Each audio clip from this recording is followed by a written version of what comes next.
This is like my fourth or fifth podcast. I'm going to kind of go over the background of all the songs I've touched on so far. So Starboy, I Feel It Coming, and False Alarm. Just going to go over kind of the motivation, some facts about each song, and where the Weeknd kind of got his inspiration for creating this stuff. So first of all, let's kind of just talk about False Alarm. So this film was obviously filmed in first person.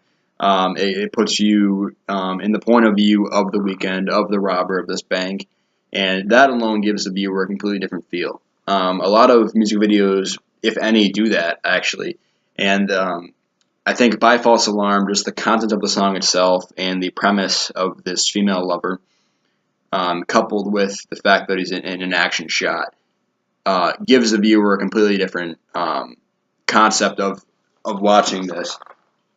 The producer actually was the same person who did Hardcore Henry in 2016. It was the same director, and that's an action point of view film. Like that entire film, you are this man that's just going crazy, fighting people hand to hand combat. So it definitely makes sense that it was the same producer, and that just gives it another a different edge. It was the same director, 2016 action movie, which is pretty phenomenal. It is a good point to mention in this film that this is the third time the Weeknd actually kills himself throughout the multiple videos he's put out. So kind of following the fandom I talked about earlier on, in some earlier videos, this big storyline that's hidden. This is the third video where he kills himself. So if that's a form of closure maybe, or just reinventing who he is. Either one of those options are pretty solid choices. Just in the fact that you watch him kill himself, or you are the viewer killing himself. In both those senses, it's definitely a different feel for the viewer in general. And it gives that music video and that lyrical background a little bit more depth, which I think the viewers can attest to. So with that, let's move on to I Feel It Coming. Obviously, this is a very sexual-based song, not even to mention music video and kind of the attributes with that, but just the lyrics is obviously deep into sexual motivation. Just the chorus, I Feel It Coming, is said, I believe, like 4 times. So it's a orgasmic centered song, and he's speaking about once again it's sex centered, but because of the theme, the topic, it really brings the intensity of the music up. The music matches the lyrics perfectly in the sense that it's an intense, you're into the song, it hypes up the person listening to it. I think that was definitely what Abel was going for in the notion of this creation of intense erotic music. Now, when you couple that with a music video, there's a lot of hidden meanings that I didn't even know until I looked it up. But in my description of the music video, I did mention the stone figures, and like the last shot where he's turned into stone, looking out, reaching toward the camera. This is actually motivated, and the inspiration was from the director of the Pompeii volcanic eruption. So when the volcano erupted over Pompeii, it basically destroyed this entire city back in like 210 AD, very long ago, and people were essentially frozen and encapsulated alive, and they died obviously immediately, but they were encapsulated in lava and magma, and they turned to stone. And the ending shot where he's like reaching out was inspired by that, because it shows that he is reaching toward a godlike figure, and in this case it was the woman, and then there's a religious connotation next to that.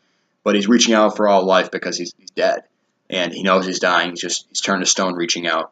And even before that, they have short little footage clips and short little shots of other stone figures, whether it's women or men, just essentially frozen in time. This song was also featured. It featured Daft Punk, but it was co-written by Daft Punk, is my understanding. And this is one of the second or third videos where Daft Punk is actually involved. within the production phase and just the writing um, of the entire whether that's the music video or the lyrical connection. This music video definitely, when coupled together, gave me a pretty intense feeling. This is not what I thought was coming from when I listened to the song.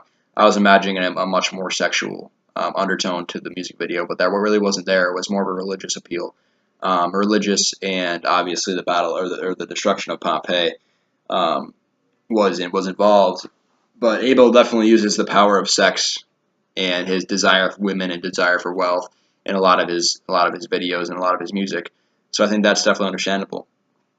In terms of Starboy and just the inspiration for the album in general, actually is pretty phenomenal. So Abel and really appreciated David Bowie and Prince. Those were probably his biggest inspirations for wanting to write. So David Bowie was known as he put out an album in 1972 called Starman.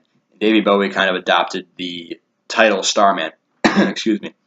That was his. So the Weeknd wanted to work with Prince on this on a film, and he wanted to do this, but sadly, this is the exact quote here.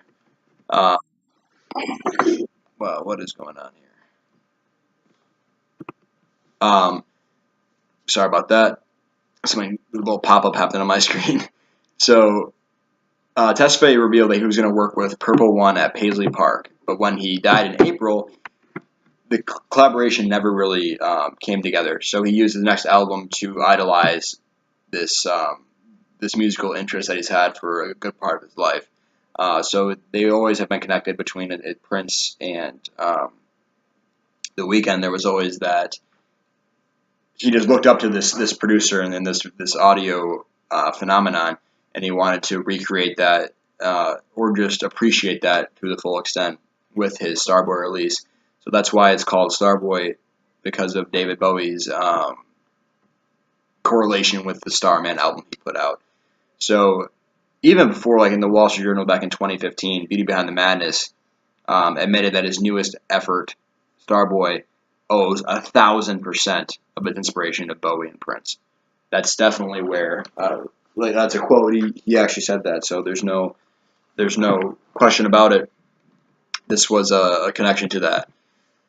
And within the Starboy album, that was one of the first times that Daft Punk worked directly with Starboy, so they had a direct correlation working together. And this, he came out and said that he really appreciated working with Daft Punk, that their musical lab was kind of like a spaceship, which is obviously ironic considering that they both dress as spacemen.